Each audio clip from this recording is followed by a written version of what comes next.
नमस्कार आप सभी का। मैं आर्या एस्ट्रो पाठशाला में आप सभी का स्वागत करता हूं।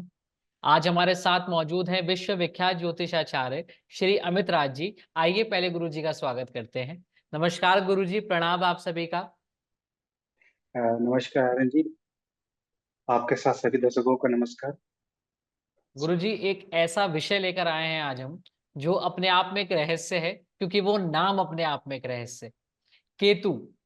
हम सब लोग राहु को जानते हैं, हम सब लोग सूर्य को जानते हैं, बृहस्पति को जानते हैं, मंगल को जानते हैं, लेकिन केतु एक ऐसी चीज है जिसे शायद हम नकार देते हैं या नेग्लेक्ट कर देते हैं। राहु के बारे में हमें सबको पता है कि वो छलावा है, वो छाया है, लेकिन केतु क्या है? केतु क्या राहु की ही परछाई है? केतु क्या रिप्रेजेंट करता है? केतु क्या दिखाता है एक व्यक्ति की जन्म कुंडली में? आज हम ये आपसे जानेंगे। तो पहले तो आप ये बताएं कि केतु जन्म कुंडली के हिसाब से या ज्योतिष के हिसाब से क्या है? देखिए केतु की बात अगर हम लोग करते हैं, नौ ग्रहों में केतु नौवां ग्रह है। और हम लोग सब लोग जैसे जानते हैं कि हाँ, एक छाया ग्रह है के रूप में जानते हैं। राहु तक को तो जानते हैं कि हाँ, राहु की जो माता और पिताजी का नाम से, जैसे हम लोग जानते हैं कि पिता का नाम विप्रचित था और माता का नाम सिंहिका था। और लोक लोक कथाओं के हिसाब से, पुरानी कथाओं के हिसाब से हम लोग जानते हैं कि अमृत पान के समय में ऐसा हुआ था कि राहु ने देवताओं का रूप धारण करके अ, अमृत का पान कर लिया। और जिसे चंद्र और सूर्य भगवान ने उसका जो रूप को उजागर किया, और भगवान विष्णु ने सुदर्शन चक्र से उनकी वध कर दी या गर्दन को अलग। तब तक वो पी चुका था। उसके बाद वहां तक जानते हैं कि हाँ, राहु है। अब उसी के साथ में हम लोग जुड़ जाते हैं कि केतु। और केतु को किस रूप से हम लोग देखते हैं, कुंडली में उसका क्या भाव देखते हैं, या यूं कहें कि व्यक्ति के लक्षण में या व्यक्ति के प्रोग्रेस में केतु क्या भूमिका रखती है। तो इस हिसाब से तो अब केतु को समझने के साथ साथ हम लोगों को राहु को भी एक तरह से देखना चाहिए कि हाँ, राहु के साथ केतु का ही रिलेशन बना रहता है। हम सिर्फ जैसे एक चीज पे ही केतु को पकड़ कर नहीं बैठ सकते। केतु का जहां बात होगी वहां ठीक उसके सामने राहु रहता है। तो ये दोनों मिलकर एक व्यक्ति को कहीं ना कहीं से सुबह सुबह दोनों फल देते रहते हैं।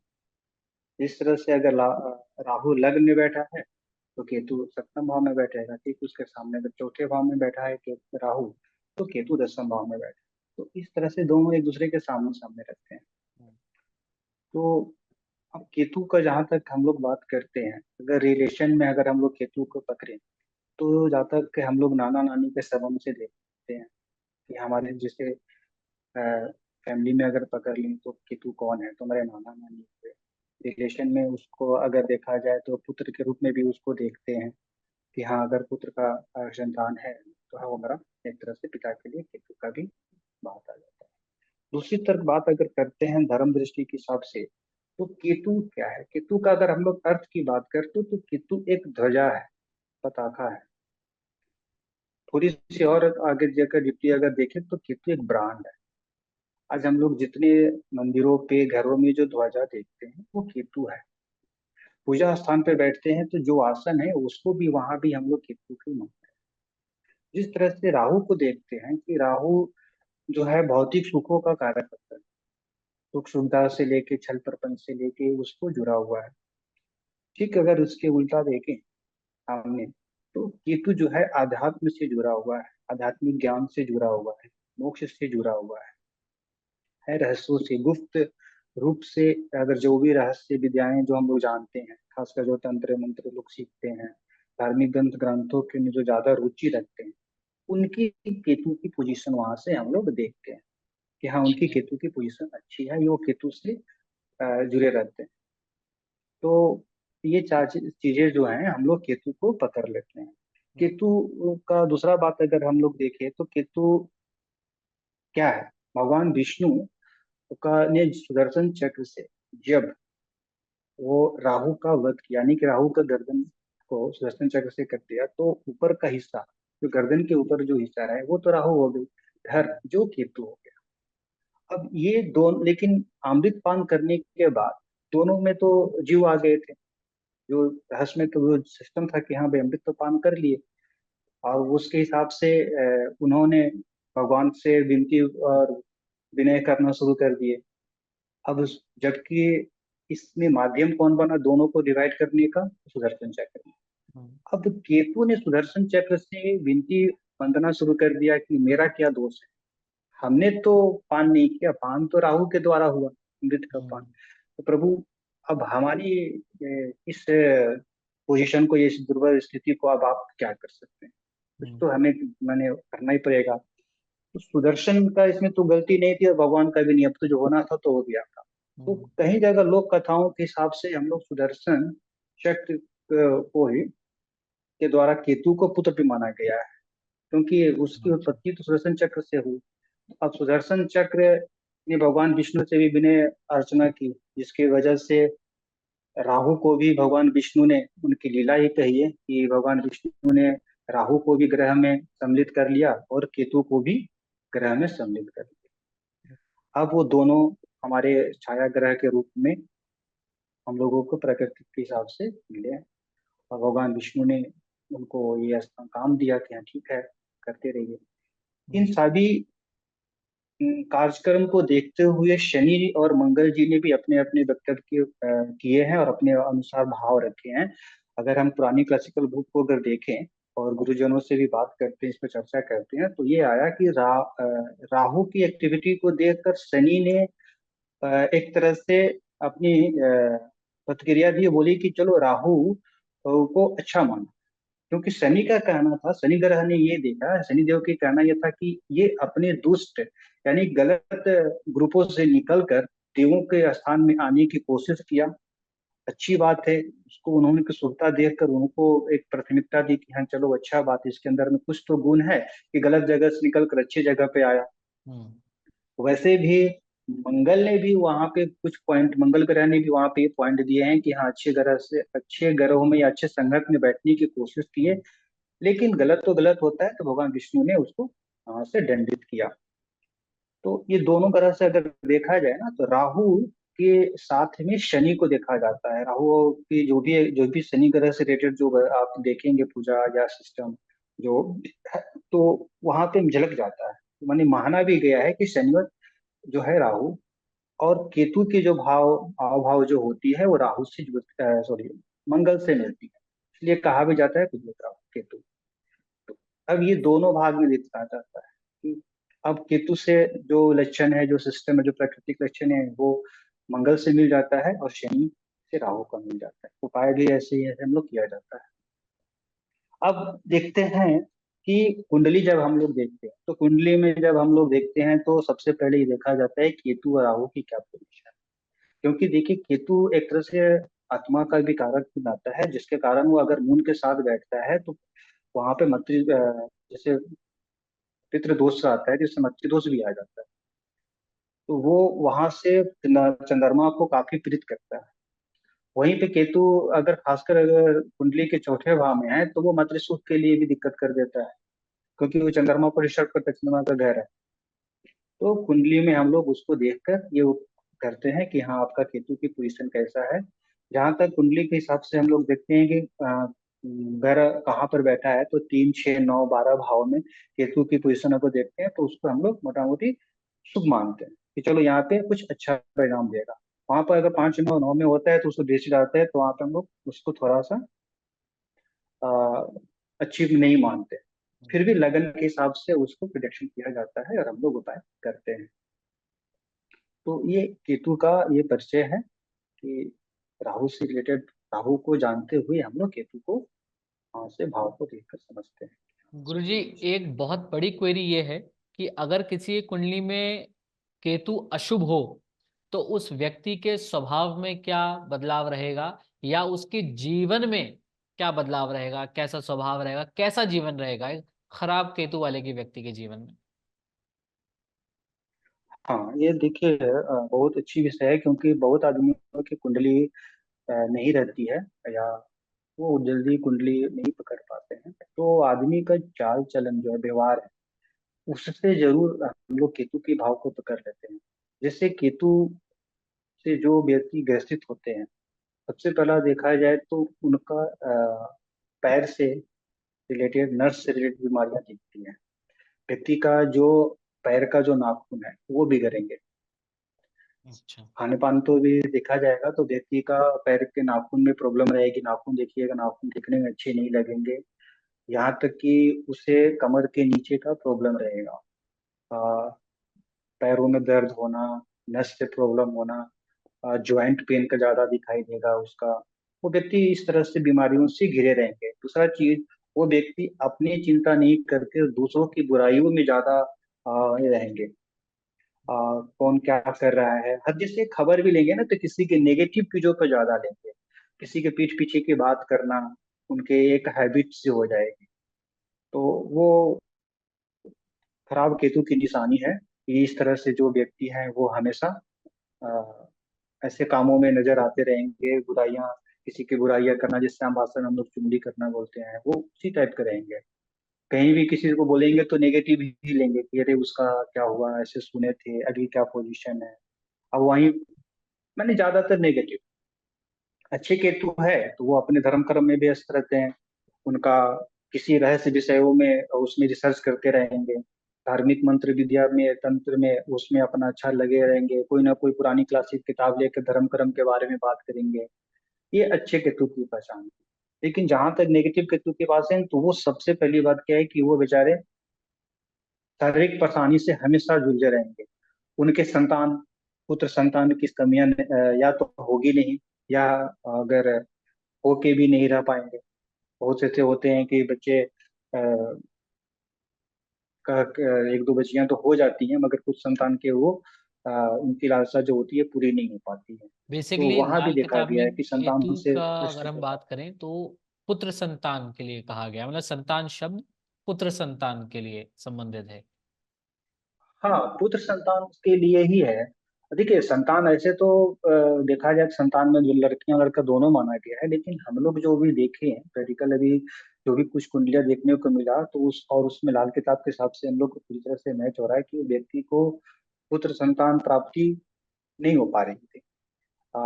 जब भी पुत्र संतान का वैसे है तो कोई ना कोई ऐसी बीमारियां आ गई है, या बच्चे जो हैं वो 6 महीने 7 महीने के अंदर में गर्भ से ही नष्ट हो जाते हैं। तो अच्छा। वहां तो है, खराब केतु का एक पहली पहचान है कि पुत्र संतान की कमी रहेगी या नहीं होगी। दूसरा चीज, उस व्यक्ति को जीव जंतु के हिसाब से कुत्ते काटने का ज्यादा भय रहेगा। कुत्ते देखकर उसके बार बार झपेटा मारेंगे। देखिए, अच्छा। आम पब्लिक चलते रहेंगे, कुत्ते देखकर उसको शांत रहते हैं। अगर जिसकी केतु में थोड़ा देखिएगा माइनस रहेगा या शुभ नहीं है, उस व्यक्ति को कुत्ते से बहुत डर लगेगा। अभी अच्छा। आज के युग में एक और चीज देखा जाए, दवाई की एक्शन ज्यादा करता है। जो आदमी देख रहे हैं फूड पॉइजन के माध्यम से रहते हैं, या जैसे जीव जंतु उसे 10 लेट मार लेते हैं, ये भी हाँ। खराब केतु की पहचान। लेकिन अच्छा। जो व्यक्ति गांव शहर में है उसको तो डर भी लगा रहेगा कि कहीं कोई जीवाणु काट न ले, या कोई हम्म। विषधर जो होते हैं जैसे सांप हुआ या कुछ हुआ, इसका भी उसका भय लगा रहेगा। लेकिन बाकी जगह पे अगर देखें, शहर में है या फिर गाँव घर में, कुछ लोगों को दिखाया जाता है कि जैसे कुछ भी दवाई खा ले वो तुरंत हम्म। दवाई रिएक्शन करेगी। तो वो हम्म। चीज है। एक तो और देखा जाता है कि बीमारियों से घिरे रहेंगे, लेकिन जब वो रिपोर्ट करने के लिए डॉक्टर के पास जाएंगे तो उनकी बीमारियां कुछ निकल नहीं पाएगी। उनको लगेगा कि मेरा ज्वाइंट पेन है, गैस है, तो कुछ है, यहाँ दर्द कर रहा है, वहां दर्द कर रहा है। सब कुछ हो जाएंगे, नहीं चेकअप आएगी। करवाएंगे, फाइनली डॉक्टर उनको नॉर्मल गैस बोलकर या कुछ बोलकर कर देता है, यानी कि कोई ज्यादा नहीं देता है। ये खराब केतु की पहचान। गुरुजी, अब तो हमने बीमारी पे बात कर ली कि क्या समस्या है खराब केतु की। हमने ये बात कर ली केतु जब खराब होता है तो क्या रिजल्ट देता है। जो सबसे इम्पोर्टेंट पार्ट होता है हमारे इंटरव्यू का वो होता है उपाय, जिसके लिए सब हमारा इंटरव्यू देखते हैं। तो जैसे कि आपने सब बता दिया कि जी जी। केतु खराब होगा तो क्या इफेक्ट देगा, अब एक अच्छे सूत्रधार की तरह कृपया करके बता दें कि क्या उपाय करने से आप सभी की कुंडली का केतु अच्छा प्रभाव देगा। देखिए, ये तो हम सभी जानते हैं कि एक अच्छा विश्लेषण ही बताता है कि एक व्यक्ति को कौन सा उपाय कब करना है। और जैसा कि हमने अपने दर्शकों को भी कहा है बिल्कुल। कि अगर उन्हें किसी भी प्रकार का विश्लेषण लेना हो तो वो हमारे डिस्क्रिप्शन बॉक्स पे जाके डिटेल चेक कर सकते हैं। इसी प्रकार से मैं बताना चाहूंगा, लेकिन कुछ उपाय ऐसे होते हैं जो हर कोई कर सकता है, और ये आपने ही हमें बताया है कि कुछ उपाय एक रोजमर्रा की लाइफ में हर बिल्कुल। कोई कर सकता है। तो कृपया करके वो बताएं। हाँ बिल्कुल। देखिए, सबसे पहली बात है, जिन भी व्यक्तियों को ये इस तरह से बीमारियां रोग दिख रहा है कि हड्डी में घुटने में दर्द है, बार बार जोड़ों में दर्द आ रही है, और उसकी जो अपने दैनिक जीवन में ये अपने कर्म को देखने के कहीं हम बातों बातों में किसी दूसरे का बुराई तो नहीं कर रहे हैं, या किसी के पीठ पीछे उसकी नेगेटिव बातों को लेकर तो नहीं चल रहे हैं, तो ये पहले बंद कर सबसे अच्छा उपाय है। कोई भी व्यक्ति हो, अगर अपने दोस्त को या अपने ऑफिस में या घर में या किसी की बहू बेटी का शिकायतें सुन रहा है या शिकायतें करने की आदी हो गया है, तो उसको आज से ही बंद कर देना चाहिए। सबसे ये केतु का पहला उपाय, केतु वहां से नेगेटिव प्रभाव अपना बंद कर देगा, सुफल देने लगेगा।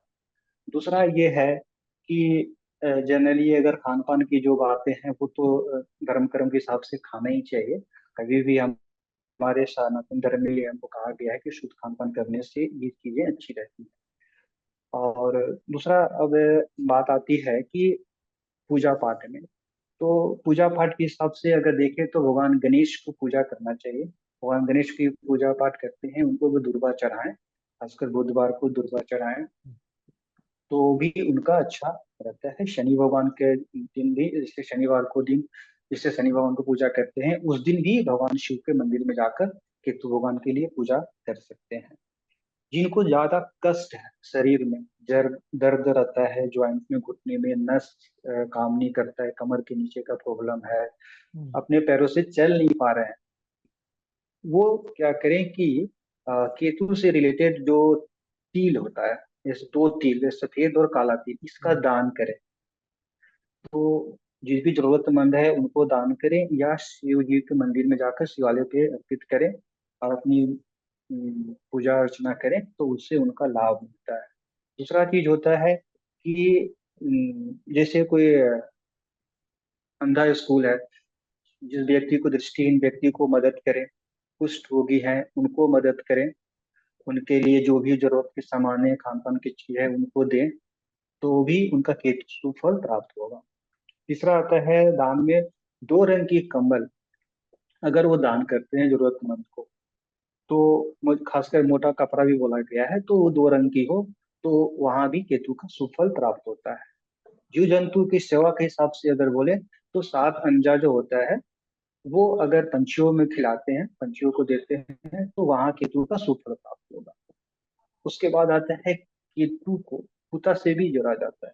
तो कुत्ता को अगर दो रोटियां अगर खिलाते हैं, या कुत्ते हल्का सा दूध का छींटा मार कर खिलाएं, या थोड़ी सी सरसों का तेल लगाकर अगर कुत्ता को खिलाते हैं, तो उसका भी केतु का सुफल बेसिकली कुत्ते की होता सेवा है। ये करेंगे तो जनरली बेहतर कोई भी होगा। कर सकता है जिनका, हाँ, बहुत जगह कुत्ता पालने की भी बात की जाती है, तो आदमी अपने सुविधा के हिसाब से केतु को ठीक करने के लिए कुत्ता को पालन करें। किंतु बहुत जगह में अलाउ भी नहीं होता है, लोग शहरों में तो खासकर संभव नहीं हो पाता है, जो करने हैं तो करते भी हैं। लेकिन ऐसा नहीं है कि पालना जरूरी है, लेकिन गली के भी जो स्ट्रीट डॉग है उनको जरूर सेवा करें, बिस्कुट वगैरह दें, या जो भी है कुछ ना कुछ करते रहें। और मन में एक हल्का सा संकल्प करके करें कि हाँ, मेरा ये नाम है, ये गोत्र है, मैं अपनी कुंडली में केतु ग्रह के शुभ फल प्राप्ति के लिए ये काम कर रहा हूँ। पूजा भी करें तो इस तरह से हल्का कर लें, और तो उसका ज्यादा शुभ फल प्राप्त होगा। दैनिक जीवन में अगर करें तो स्नान करने के बाद भगवान का ध्यान रखना तो करते ही हैं, उसमें केसर और हल्दी मिश्रित एक टीका चंदन बना लें, और उसको जो है अपने अज्ञात चक्र पे वहां पे जरूर लगाएं, क्योंकि वहां से भी करने से केतु का सुफल प्राप्त होता है। और विशेष अगर कुंडली के हिसाब से देखें, तो अगर केतु दसम भाव में बैठ रहा है, जिसको काम धंधा में लेकर प्रॉब्लम आ रही है, तो इस तो बहुत सारे विषय हैं बारह भावों को देखने के ग्रह के हिसाब से।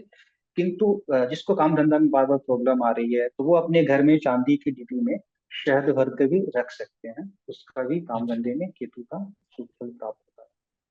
तो ये सारी चीजें बहुत खासकर माताएं बहनियों से अगर हम लोग ये जो बात करते हैं कि उनको अगर केतु से रिलेटेड बीमारी है, इस तरह से ज्वाइंट का पेन होना, अभी हमेशा कुछ ना कुछ शारीरिक परेशानी दिखता है, मन शांत नहीं रहता है, परेशानी रहती है, डर भय बना रहता है, उनको अपनी कान में सोने की एक छोटी सी जो कुंडल टाइप का जरूर धारण करना चाहिए। क्योंकि वहां से केतु का शुभ फल प्राप्त होता है। अगर वो बाई चांस अगर सोने के किसी कारणवश नहीं धारण कर पा रहे हैं, तो केसर और हल्दी से जुड़ा हुआ लेप जो है कान के पीछे जरूर लगाएं, वहां से भी केतु का शुभ फल प्राप्त होगा। बाकी पूजा पाठ जो करना है करते रहना चाहिए। रतन धारण करने के लिए भी हमारे ज्योतिष में बताया गया है, और जो न रतन विशेषज्ञ होते हैं वो तो बताते ही हैं। तो उसके लिए विशेष रूप से कुंडली का विश्लेषण कराकर कोई अच्छी जानकार से लहसुनिया धारण कर सकते हैं, टाइट साई पहन सकते हैं। लेकिन जो जर्नल है, जो धार्मिक रूप से खान पान करते हैं, विचार में रहते हैं, वो नौ मुखी रुद्राक्ष, अगर नौ मुखी रुद्राक्ष धारण करे तो उनको यहाँ पे शुभ फल का प्रेत का प्राप्त होगा। अपने पुराने वीडियो में रुद्राक्ष धारण कैसे करते हैं उस पर भी अपने चर्चा कर चुके हैं। जी। तो जिनको रुद्राक्ष धारण करनी है वो उसको भी देख सकते हैं। ऐसे नौ मुखी रुद्राक्ष धारण करने से केतु का शुभ फल प्राप्त होता है। बाकी जो रंगों की बात है तो मल्टी कलर कपड़े यूज करें, भूरा कपड़ा यूज करें तो अच्छा रहेगा।